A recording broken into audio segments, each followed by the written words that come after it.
Chemistry with प्रवेश में आपका पुनः स्वागत है। क्योंकि डीएनए ब्लॉक में आपके 2 प्रिपरेशन मेथड हैं, तो थोड़ा सा उन दोनों कंपाउंड्स के प्रिपरेशन मेथड पे फर्स्ट पार्ट में हम चर्चा करेंगे पोटेशियम डाइक्रोमेट की, और सेकंड पार्ट में हम चर्चा करेंगे KMnO4 की। ओके, चलिए तो आते हैं क्रोमाइट ओर से पोटेशियम डाइक्रोमेट किस प्रकार बनाया जा सकता है, वो स्टेप्स बताने हैं। तो इसमें 3 स्टेप्स हैं जो मैंने मेंशन किया है। इसमें फर्स्ट स्टेप में क्या है कि क्रोमाइट ओर को हम सोडियम डाइक्रोमेट में पहले कन्वर्ट कराते हैं।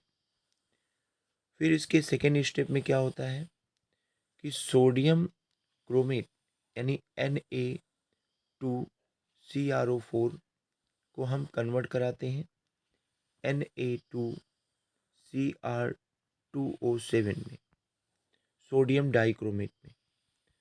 और फिर हमारा अगला स्टेप क्या होता है कि इस सोडियम डाइक्रोमेट को हम कन्वर्ट कराते हैं K2Cr2O7 में। तो ये 3 स्टेप पहले फिक्स करने होंगे अपने ब्रेन में कि 3 स्टेप कौन कौन से हैं। अब देखिए होता क्या है, वैसे तो रिएक्शन मेंशन किए गए हैं 4FeCrO4 plus 16NaOH plus 7O2 is equal to 8Na2CrO4 plus 2Fe2O3 plus 8H2। इस क्रोमाइट ओर को सोडियम हाइड्रोक्साइड के साथ in presence of air fuse किया जाता है, संगलित करना की हिंदी होती है। अब इसमें चूंकि फॉर्मेशन Fe2O3 फेरिक ऑक्साइड की भी होती है, तो हम इसे फिल्टर कर लेते हैं। फिल्टर करने पे हमें जो सोल्यूशन मिलता है वो येलो सोल्यूशन सोडियम क्रोमेट का होता है। अब इस सोडियम क्रोमेट को एसिडिफाइड किया जाता है H2SO4 के साथ।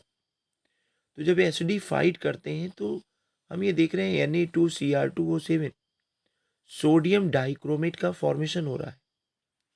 साथ ही साथ सोडियम सल्फेट भी हमें ऑब्टेन होता है। तो होता क्या है, इस सॉल्यूशन को जब हम कूल करते हैं तो हमारा ये सोडियम सल्फेट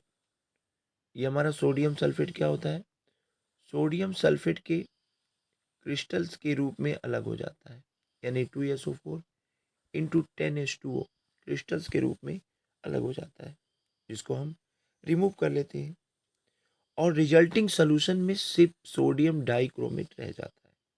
तो दूसरे स्टेप में, थर्ड स्टेप में हम बात करें तो थर्ड स्टेप में क्या होता है, क्योंकि सोडियम डाइक्रोमेट वो मोर सॉल्युबल है सोल्यूशन में पोटेशियम डाइक्रोमेट की तुलना में, तो हम hard concentrated solution of potassium dichromate और पोटेशियम आयोडाइड को मिक्स करते हैं।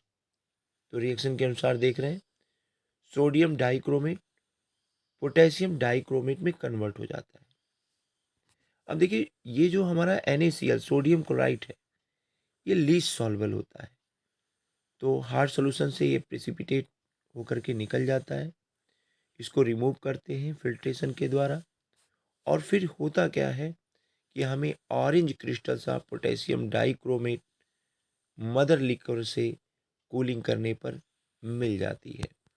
तो एक बार रिपीट मैंने कर दिया है